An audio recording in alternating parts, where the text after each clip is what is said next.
I have served as foreign minister, I have served as ASEAN Secretary, and I thought in 3 years I could be Prime Minister of Thailand.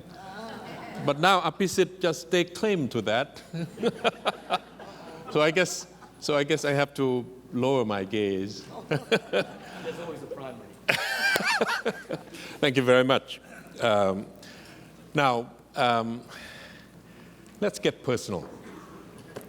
Madam Arroyo, your background, your experiences in trade, in commerce, in management of the economy has led your administration to record 38 uninterrupted quarters of growth.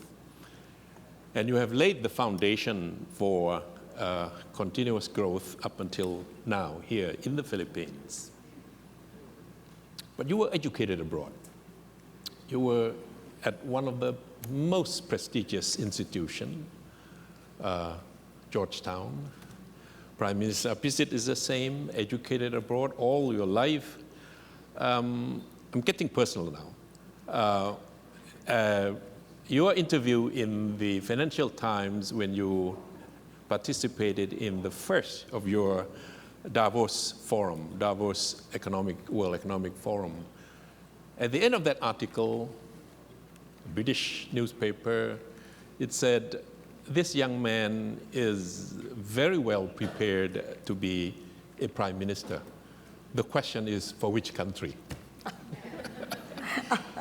My question to you, this is a personal question, with the foreign training at prestigious institutions like that, and yet you are very passionate about reaching the people, about understanding, about protecting, about promoting their interests. Rights of migrant workers, appealing for participation of the people on the ground.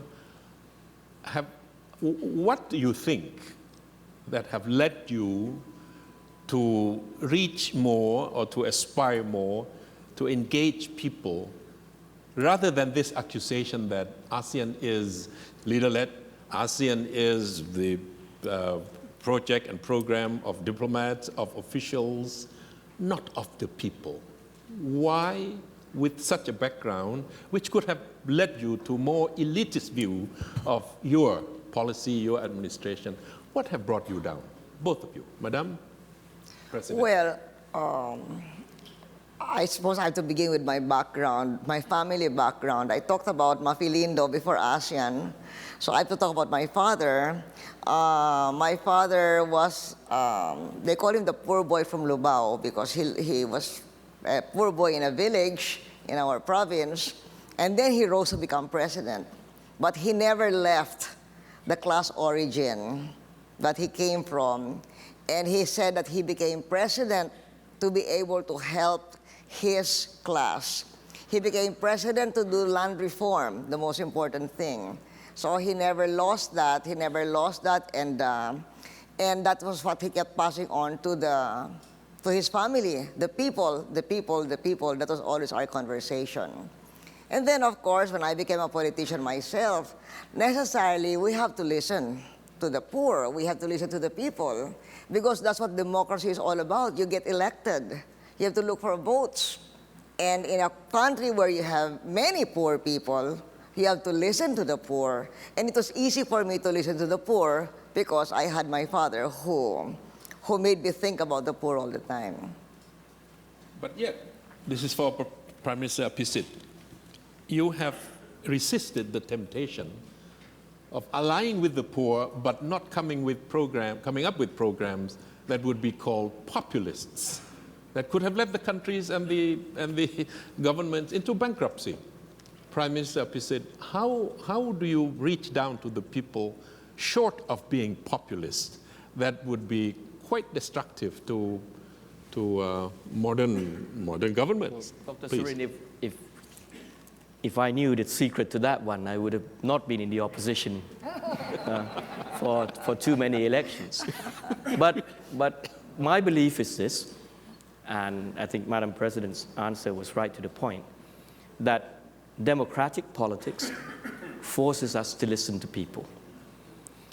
Where we have not yet succeeded, and as I said, I mean, this could be another whole day of talks, is that we want also to stay true to the principles that sometimes are not the most popular. We're struggling now against nationalism, protectionism, populism, and it would be easy to go to one of either extremes. One is to say, oh, well, we know better. And eventually, people will come around, which is, number one, is not going to work, and number two, is actually arrogant. The other, of course, is, well, let's join the bandwagon. Do whatever is popular, but not right.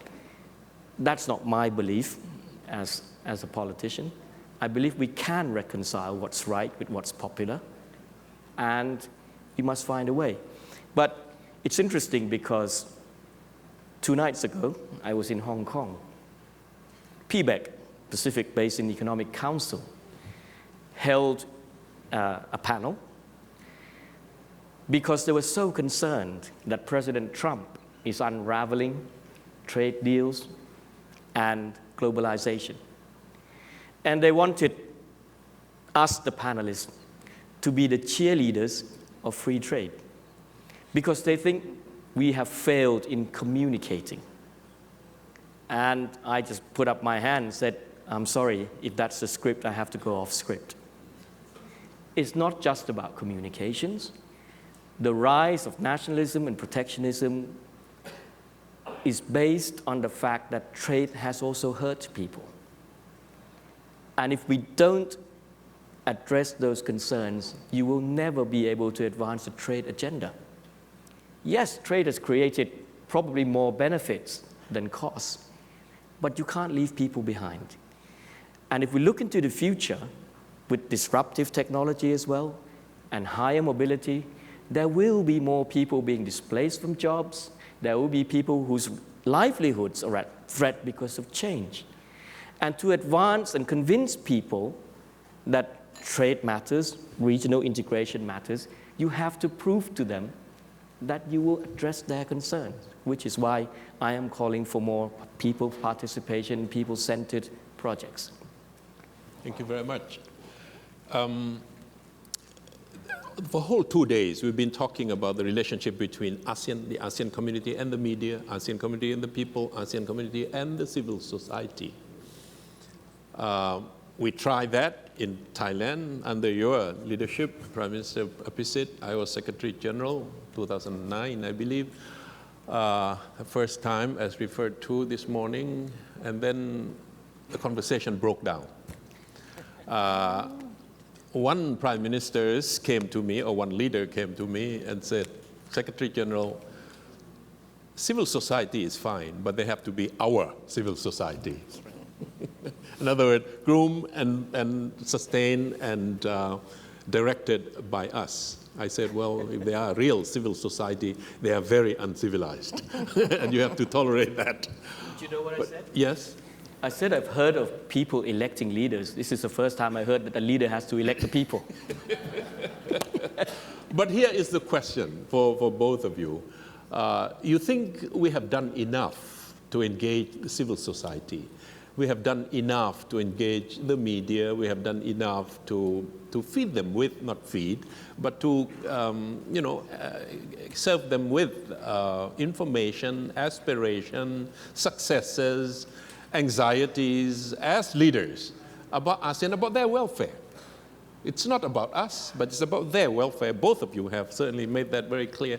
Have we done enough to communicate this? And if we have done enough, why is still a lot more skepticism about ASEAN as an entity? Madam? Well, have we done enough? Have you done enough? I think as far as civil society is concerned, I think we've not been remiss. Maybe with media we have to do more. This goes back again to dealing with the poor, dealing with the masses. Civil society is made up of leaders. So you were talking about ASEAN, the accusation about ASEAN being very leader-oriented. Not enough dealing with the mass base. So if we were to put, I would suggest that if we were to put ASEAN's attention for communicating somewhere more than another, I would say that ASEAN should engage the media more. After all now, media is, media is not just newspapers and television and radio. Media is social media, and that's not very difficult to engage. And social media really reaches a lot of people because rich or poor, unless we're talking about the very, very poor, and even some of them would be characterized by having access to social media. So in short, we've done our part with civil society. We have to do much, much more, or we're doing our part with civil society. We have to do much, much more with media, especially social media. Prime Minister Abishit, you served once as spokesman of the government and of the party. You think you are misunderstood by the Thai media? You think you need to do more for the No, I agree that engaging the media will help a lot, not just in terms of telling them what ASEAN is doing, but they would also provide the feedback for ASEAN. But let me answer whether we've done enough by just saying that there's no question that we have to do much, much more. Even not even talking about youth or civil society or media, even the business sector. When the AEC... Business can be considered as part of civil society. The AEC, when it was coming into effect, was very much welcomed by the big companies who already knew how to do cross-border businesses, but was always seen as a threat to the SMEs. That feeling hasn't really changed, and that's why there is need for somehow engaging, the peoples, the SMEs, the independents, much, much more to make sure that we do not leave them behind. Because if we do leave them behind, you will begin to see the backlash, you will begin to see the reaction against further integration. Talking about the SMEs, again, how do you engage the SMEs? Will you invite them to a forum like this? They won't go. But they will open their internet, they will look at the newspaper, to listen to the radio, they'll watch television. So again, if you want to reach out to the small, including the SMEs, the way to do it again is through the media.